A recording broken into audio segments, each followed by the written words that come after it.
Au nom de toute l'équipe de Destination WDW et en mon nom personnel, je tiens à offrir toutes mes sympathies à notre collaborateur André Ducharme qui est en deuil de son père. On pense à toi, mon ami. Pour planifier un voyage magique au Walt Disney World Resort, vous écoutez Destination WDW.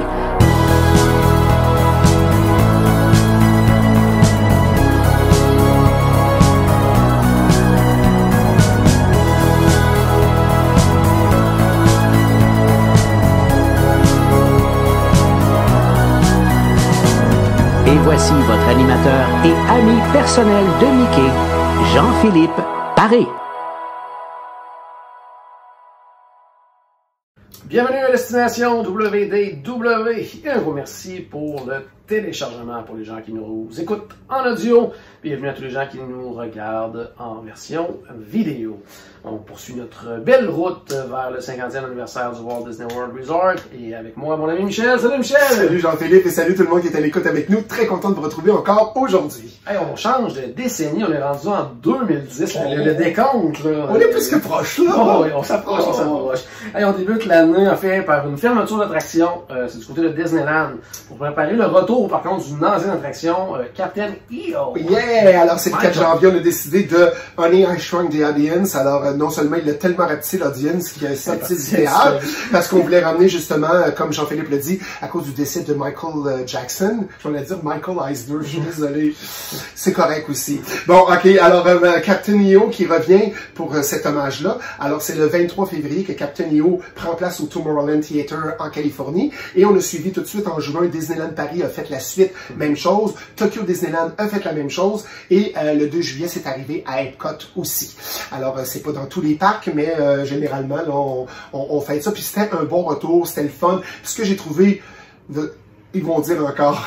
Disneyland Paris. Mais à Disneyland Paris, si tu prends vraiment la scène du I Shrunk the Audience, il y avait quand même quelque chose en dessous du stage où les gens étaient assis, où il y avait des vibrations, où il y avait vraiment des effets créés dans la salle. Donc, on s'est servi quand même de cette salle-là, de I Shrunk the Audience, pour aller quand même mixer des effets avec Captain EO pour nous brasser un peu. Puis tout, fait que je trouvais ça intéressant.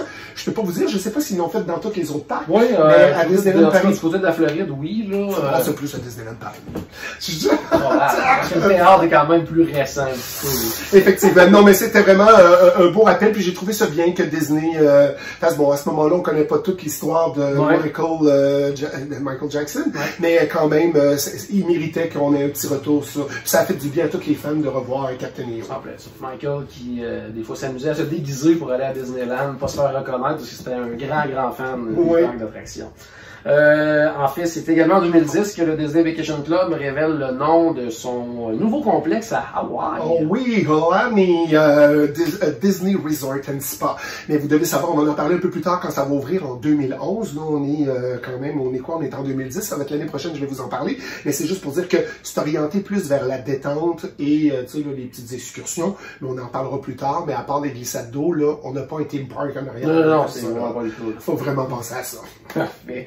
En février aussi, on annonce l'arrêt d'un spectacle nocturne bien apprécié du côté de Tokyo Disney. Oh, spécial, j'aurais aimé ça que tout le monde puisse voir ça. C'est le 2 février 2010, on annonce la fin de Bravissimo. Ce qui est intéressant, imaginez que vous êtes à Epcot, vous êtes sur le lagoon en arrière, au World Showcase, et puis à place de voir le spectacle de feu d'artifice qu'on voit habituellement avec le Reflection of Earth, on voit vraiment là, un spectacle où il n'y a pas de connotation Disney, pas de personnage Disney, pas de musique Disney, mais quelque chose d'ésotérique quasiment. La musique spéciale qui est vraiment là, out of space, avec des effets créés avec des lasers, là, puis on entend des sons. Mais c'était vraiment beau, puis des voix qui sortent, là. Ah, on entendait des chorus, puis c'est comme, ça venait te chercher, là, c'était comme, puis ça venait te reconduire aussi, on va dire. C'était vraiment, là, vraiment bien fait. Mais quand même, il fallait faire la suite parce que eux, ils se préparent pour avoir un méga Fantasmic, mais là, contrairement au Fantasmic qu'on connaît, eux, ça va être comme justement le World Showcase, on va avoir un méga Sorcery Hat en plein milieu du lagoon et tout Fantasmic va se passer autour du lagoon.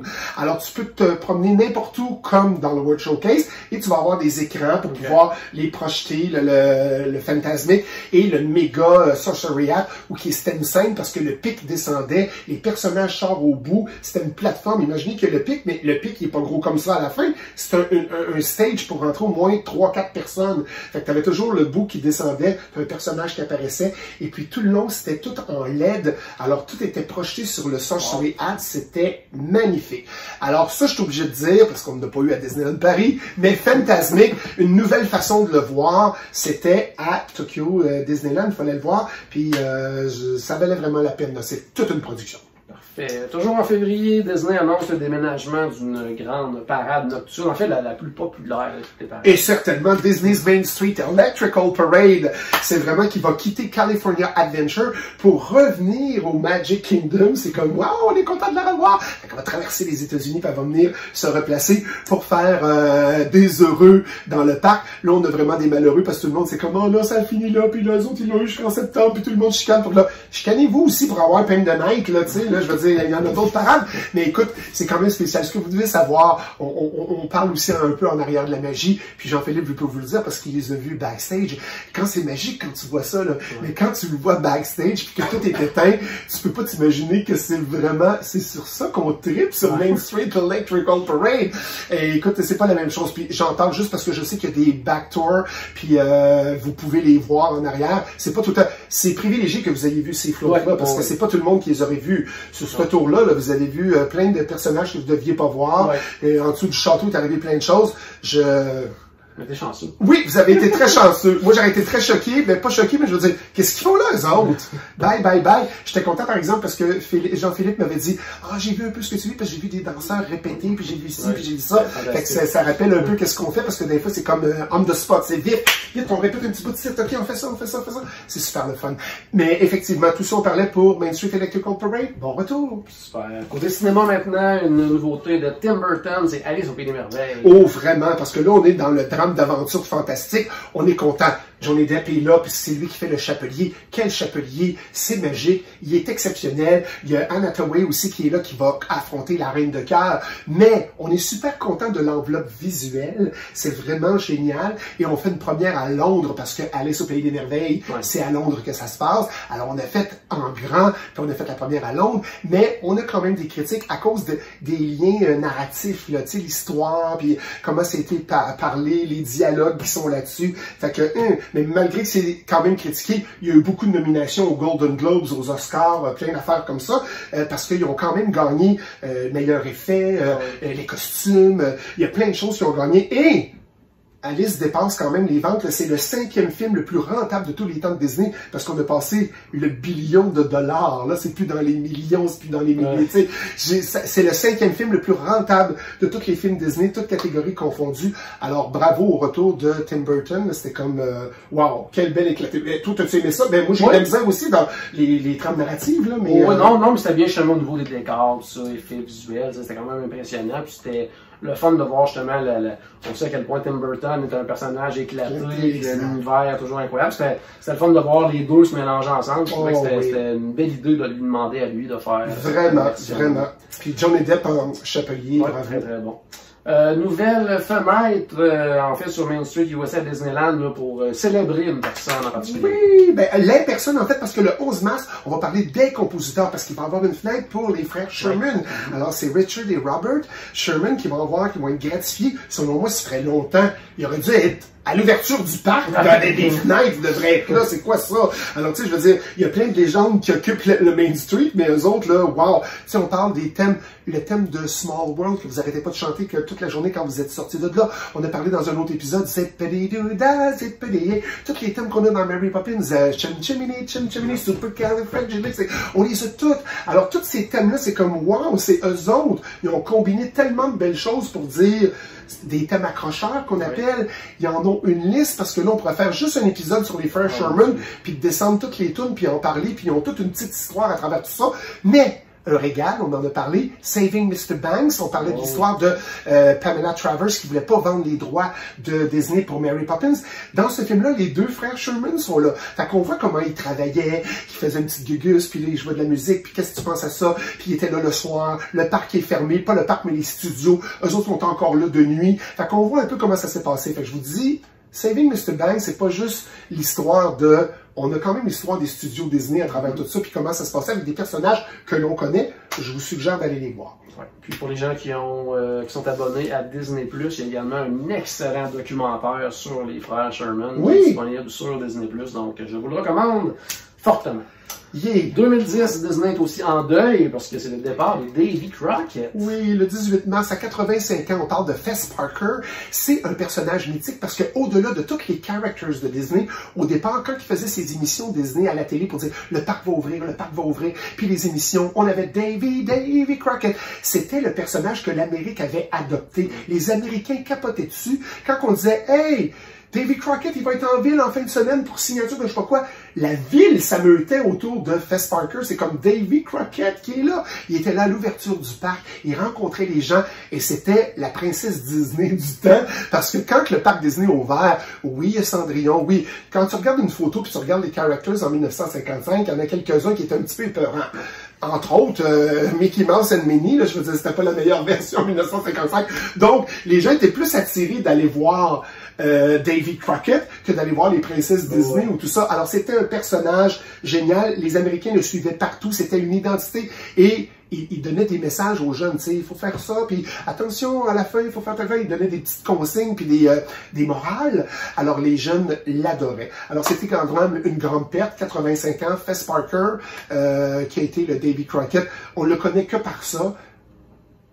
Nommer d'autres films, nommer d'autres séries, il n'y a personne qui se souvient de ce qu'il a fait à part ça. C'est Davy Crockett. Exact. Mai 2010, on annonce du côté du Walt Disney World Resort un nouvel hôtel, c'est le Art of Animation. Oui, on a décidé de changer tout ça parce qu'en fait, ça devait être l'autre partie du Pop Century, hein, les années légendaires. Parce que tout le monde se demandait, c'est quoi qu'il y a là au bord du pont, puis c'est quoi qu'il y a là? Qu'est-ce qui est abandonné depuis des années? Qu'est-ce qui est abandonné? Vous devez savoir, c'est qu'en fait, il y a eu une drop. Quand il y a eu l'attentat des Tours en 2001, il y a eu une drop dans les guests qui venaient à Disney. On avait commencé, le hall était fait, les deux bâtiments de chaque côté, ça devait être juste de 1900 à 1940 avant de traverser l'autre côté. Et là, on a dit, stop! Il n'y a pas de monde, là. C'est comme, là. Et là, c'est pour ça que quand on était de l'autre côté, c'était si beau, le Pop Century, et tellement délabré de l'autre côté. Tu te demandais, c'est-tu une affaire de la NASA ou c'est-tu quand il y a eu la guerre? Tu sais, c'était à se demander si c'était vraiment la construction d'un hôtel. Donc, on a pris ça pour dire, on va faire le Art of Animation. C'est à cet endroit-là qu'on va le faire. Donc, on a dévoilé les esquisses le 16 décembre, plus tard, pour dire, OK, voici, ça va être quoi? Puis là, c'est prévu pour 2012, mais on vous le présente maintenant. Donc, ça a pris 2 ans pour dire, on réanime tout ça. Puis je pense que c'était un bon deal de ne pas continuer Pop Century. C'est vrai que ça a été les autres années, mais je pense qu'ils ont tiré profit d'aller chercher Art of Animation avec les thèmes qu'on va parler en 2012. C'était plus gagnant et plus payant parce que t'amènes des jeunes, hey, on va aller en 1900, on ne tente pas. Ouais. On va aller, fait que pour les jeunes, c'était pas gagnant. Alors, je pense que c'était un bon deal qu'on ait fait de faire ça. Oui, surtout qu'en plus, visuellement, tu sais, les années, mettons, 60, 70, 80, ça nous rejoint. Ça nous rejoint, puis ça parle facilement, alors que les années 1900, 1910, 1920, il me semble qu'il y a moins de choses classiques qui nous reviennent en tête. Exactement. Donc, oui, bon choix à ce niveau-là. Grande première du côté de la Californie pour un nouveau spectacle nocturne, le Disney's World of Color. Oui, ça a pris du temps, mais le 11 juin 2010, youpi, c'est le Disney World of Color qui fait hommage quand même au film qui était The Wonderful World of Disney. Alors, on a décidé de faire ça. Ça a été long, par exemple. On a fait des tests en 2007. On a vidé les bassins. Ça se passe à Disney California Adventure. Alors, tout autour du Pixar Pier, qui s'appelle le Pixar Pier maintenant, tout le lac, on a fait des tests. On l'a vidé en 2008. On a fait la construction, on a fait les tests. On a tout rentré l'eau en 2009. Commencé à faire les tests pour voir tout ça avec les écrans. C'est un show, parlons un peu comme Fantasmic, c'est la même base. On a des écrans d'eau puis on projette dessus. Mais il y a beaucoup plus de fontaines par contre. On a des effets techniques. On se prépare avec la roue qu'on avait changée. Ça nous donnait aussi la chance avec la face de Mickey d'aller le mettre sur un écran puis d'aller projeter des choses là-dessus aussi. De se servir de cette big roue-là pour nous aider dans créer des effets avec pour le spectacle. Alors, c'était quelque chose de gagnant. Écoute, c'est quand même un spectacle de 26 minutes avec un petit budget de 75 millions de dollars sur une période de, tu sais, les attractions, c'est incroyable, on y pense pas, hein. On va en parler plus qu'on avance. C'est comme l'attraction, whoop, 125 millions, whoop, 300 millions. Ça c'est un spectacle de 75 millions. Il n'y a aucun artiste, il y a zéro, c'est du matos. Tout le monde est là, on est dans le mapping, mais ça a impressionné les gens au départ. Il y a eu des versions mieux que d'autres parce que, un peu comme dans le principe de Illumination, c'est comme, on va changer la musique, on va changer l'histoire, on va faire un hommage à spécial de Noël, spécial de ci, spécial de Halloween. Mais l'original, ça vaut quand même son pesant d'or de le voir. Comme je l'ai dit à la dernière mission Disney, je suis pas allé le revoir parce que ce que je trouve dommage, mais c'est comme ça aussi, mais à Fantasmic, là, il demande d'arriver 1 heure et demie au départ, c'était ça, c'était comme 1 heure et demie avant le show. Qu'est-ce qu'on va faire? Amène ton lunch, amène un agenda, on va écrire notre biographie, on a le temps. Mais on est assis dans le théâtre, puis on attend Fantasmic. Sauf que là, on est debout. On peut s'asseoir, mais il nous faut rentrer dans les cases de bonheur. Puis là, on est là 45 minutes, 50 minutes avant que ça commence. Puis là, on est tout entassé. Ça sera plus le cas de toute façon. Mais on est debout, on est autour de... Imagine que... ça se fait un peu, j'imagine, quand on allait au World Showcase pour voir le feu d'artifice de soir. Il faut quand même arriver tôt. Ça va être sur le bar. Ouais, ceux qui veulent vraiment sur le bar. Effectivement, c'est... Puis même du côté des Disneyland, parce qu'il y a des fast-pass pour World of Color, mais c'est le même principe. Même si tu as accès à la zone... Pour ceux qui ont des fast-pass, ben, faut que tu arrives tôt si tu vas avoir des bonnes places quand même. Fait que moi, à grandeur que j'ai, là, voulez-vous avoir un bon petit truc? Il y a des passages qui font avec nos temps, on s'en va par là, on s'en va par là. Fait que moi, à grandeur que j'ai, je fais le couloir, je passe et je regarde. Rendu au bout, je reprends l'autre couloir, je reviens, je regarde et je passe et je suis grand et je vois partout. C'est bon, c'est bien correct. Non, mais je veux dire, non, 45 minutes à 1 heure et demie, Fantasmic. Non, ben, au début, je l'ai fait comme tout le monde. C'est comme, ah oui, 1 heure et demie. Oui, mais là, écoute, il y avait des animateurs de foule, on faisait des vagues, on avait du fun, il y avait plein de choses. C'était quasiment un méga party. C'était le Super Bowl avant le match, là, le tailgate. Mais là, c'est plus le cas. Là. Ils ont enlevé les animateurs en avant, tout le monde en attend. On passe avec nos petites affaires, mais en tout cas, je reviens sur Disney World of Color. C'est quand même une belle production de 75 millions, mais une belle production. Côté cinéma maintenant, un film très attendu du côté de Pixar, en fait qui devait être la conclusion d'une trilogie, on apprendra plus tard que ce n'était pas le cas, mais c'était Toy Story 3, oui, qui arrive en salle. Oui, le 18 juin, écoute, ça n'a pas de bon sens. Déjà, le premier week-end, on parle de 153,8 millions de rentrées au box-office. Ça pogne. Ça va, tout le monde, mais tout le monde est en amour déjà dans les 2 premiers. Et là, on a Buzz et Woody qui vont être là pour aider toute la gang parce que Andy s'en va à l'université, mais toutes les autres s'en vont à la garderie Sunnyside. Ouais. Et à la fin, on va rencontrer une autre nouvelle petite pitchounette qui est dans le Toy Story 4, qui fait sa petite fourchette, mais qui va adopter tous ces gens-là. Puis bon, ben, on est fait, on n'est pas fait. On a le nounours Lotso qui est là. On apprend que Ken tombe en amour avec Barbie. Il y a un complot. On sort ça, on sort pas. C'est super bien fait. Et c'est un beau reflet de la vie. C'est comme ça que ça se passe. Des fois, c'est beau. On arrive là, puis on fait des demandes. Puis on apprend que les gens qu'on pensait qu'ils étaient gentils, eh bien, c'est les méchants. Hein?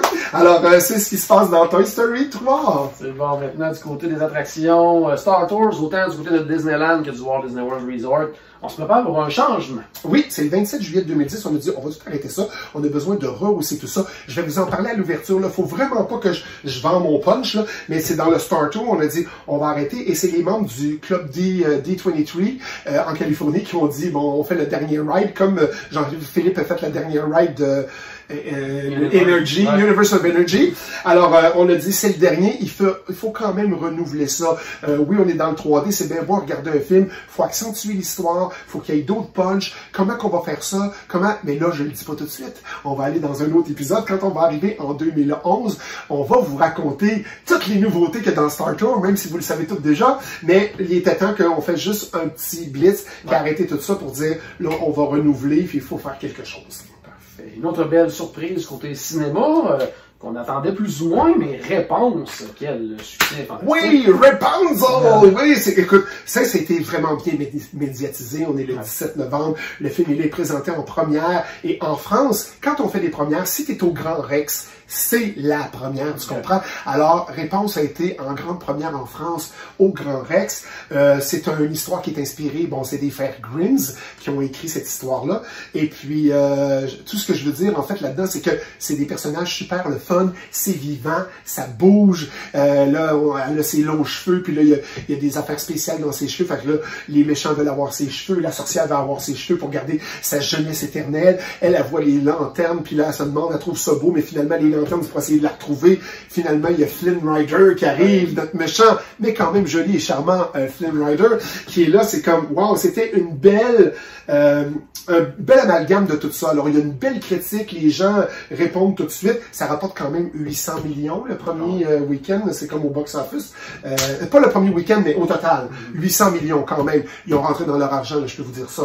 Je pense que oui. Puis, ce que je trouve le fun de Réponse, c'est qu'au-delà qu'on n'est pas obligé d'avoir une attraction, mais je trouve ça beau quand on arrive, c'est le quartier des toilettes, je suis désolé que je vais vous parler de ça, mais quand on est à Magic Kingdom, qu'on passe de Liberty Square, puis qu'on traverse pour aller à Fantasyland, où c'est plus beau quand on arrive de l'autre côté, tu sais, on voit la tour de Réponse de loin, le secteur vraiment pour aller aux toilettes, mettre les cartes pour aller à It's a Small World, et puis les tours, on a mis la petite musique d'ambiance, le soir c'est beau, puis tout, c'est comme, mon Dieu, c'est comme ça, on a fait un petit mini place à Réponse dans Fantasyland. Alors, elle prend de plus en plus d'ampleur, et je vais vous en parler parce qu'elle fait une entrée fracassante dans le défilé de Festival of Fantasy Parade dans pas grand temps, mais les gens sont en amour avec Réponse.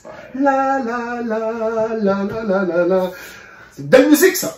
Très belle musique. Oui. Et on reste du côté de la France, on s'en va de Disneyland Paris, Michel, un nouveau land qui ouvre ses portes, en fait, du côté du parc, les Walt Disney Studios. Oh, qu'on est content! Le 17 août, on est content.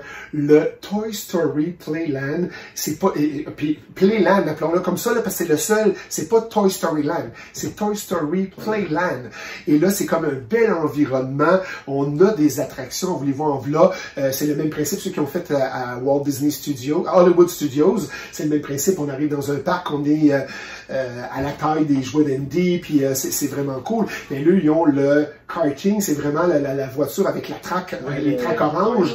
Fait que là, le racing, on va là, on a le chien zigzag, donc le spin avec Slinky Dog, qu'on a ça. On a les soldats verts parachutes qui tombent aussi. Alors, puis on a une belle boutique en arrière. Alors, c'est un beau petit land qui a été fait. Et là, les gens trippent. Puis nous, c'est pas juste cette partie-là. Ça faisait partie de Toontown. On a Toon Studio. Puis là, on avait une petite partie de Car, une petite partie de Nemo. Toy Story Playland, et là, bientôt, les Ratatouille qui va se rattacher à ça dans pas grand temps. Alors, c'est vraiment un beau land. Disneyland Paris, là, est allé chercher au-delà d'un Toontown, est allé chercher plein de films pour ramener ça. Alors, c'est sûr que c'est pas de Cars comme en Californie, c'est toutes des mini-attractions, mais ces mini-attractions-là, on a fait comme un mini-land autour d'eux, on les a joints comme des pièces de puzzle, et puis ça fait un beau land. Wow, c'est vraiment à voir, là, c'est comme le sens du tacle, les Imagineering, là, ont fait une belle job là-dedans. Là. C'est un gros bravo sur toute la ligne. Bravo Disneyland Paris. Parfait. On termine l'année 2010 avec un nouveau personnage qui fait son arrivée du côté d'Epcot avec une grande cérémonie de bienvenue. C'est ton personnage préféré, Michel. Oh mon Dieu, mais que je me suis posé des questions. La première fois, je vais parler de Duffy. Duffy de Disney Bear. Et moi, la première fois, mon premier contact avec Duffy, c'est en 2005. J'étais à Tokyo Disneyland et je vois un ours. Écoutez, là, c'est pas des blagues que je vous raconte. Il y a Mickey Mouse qui est là. Les gens passent à côté comme si c'était un inconnu. Personne ne veut se faire poser avec. Il est là, à l'entrée. Il fait des babayes avec les employés. Il fait des babayes avec les mains, là. Mickey Mouse, il est là. Personne n'arrête. Duffy est là au bord de la rue. Tout le monde court. Tous les Japonais courent après Duffy de Disney Bear. Alors en fait, c'est notre belle charmante amie Minnie, que quelquefois on a eu des prises de bec, c'est qu'elle a décidé, mon Dieu, Mickey s'en va en voyage, puis il va être toute seule en voyage. Il faut qu'il y ait un petit compagnon, je vais lui faire un petit toutou. Fait qu'elle a fait une petite pluche, puis elle a donné Duffy. Elle n'a pas donné Duffy, on a fait l'univers de Duffy. Fait que là, il y a une épouse, un ami, une nièce, il y a toute la famille des Duffy. Quand ils vont à Tokyo, là, ça n'a pas de bon sens. Dans tous les parcs asiatiques, j'ai dit Tokyo, mais les autres aussi, les gens, les Japonais trippent et les Chinois sur Duffy de Disney Bear. Est-ce que tu connais d'autres choses par rapport à Duffy? Non, pas tant, non. Il n'y a rien à savoir. Non, juste dire peut-être que, disons, le succès était plutôt mitigé du côté américain. Alors ça, je suis obligé de le dire, ce n'est pas un produit de Disney classique, c'est un produit donc, qu'est-ce qu'on pourrait bien ajouter pour avoir du merchandising, pour que les gens puissent acheter des toutous. Ben alors, eux autres, les Asiatiques aiment ça, des toutous, ils vont en acheter. Crayon, c'est quoi? Mini, ouais, on fait une pluche. Fait que c'est un petit peu ça, là. Écoute, j'étais vraiment mal à l'aise, parce que je me disais, mon Dieu, je pense que je connais pas mal d'affaires sur Disney. J'étais décontenancé d'être à Tokyo Disneyland et de pas savoir qui était ce nounours-là. Et là, vu que j'ai pas l'interprète à côté de moi, même si je demande à tous les Japonais, écoute, on a de la misère à se comprendre. Mais c'est comme si, qui lui? Là, je vois que c'est marqué Duffy, mais Duffy qui? Il arrive d'où? C'était n'importe quoi. Mais en tout cas, toujours dire que c'est ça. Amener mitigé, c'est pas mon personnage préféré, mais je comprends. C'est le fun, on aime ça, nous coucher dessus, toute l'équipe. Mais pourquoi Minnie a fait aurait pu fait un petit Winnie the Pooh, puis il aurait été bien content d'avoir son petit Winnie the Pooh, mais c'est Duffy. Alors malheureusement, l'épisode se termine comme ça parce qu'on suit la hiérarchie de l'année, puis c'est arrivé à la fin de l'année. Quel beau cadeau de Noël, mais je suis quand même content. J'espère que la magie va tourbillonner autour de vous. Je vais vous retrouver dans un autre épisode et je ne vous reparlerai plus jamais de Duffy de Disney Bear. Excellent. À la maison, j'espère qu'on a ajouté un tout petit peu de magie dans votre journée. N'oubliez pas bien sûr que tout a commencé par une souris et on se reparle très bientôt. Bye bye!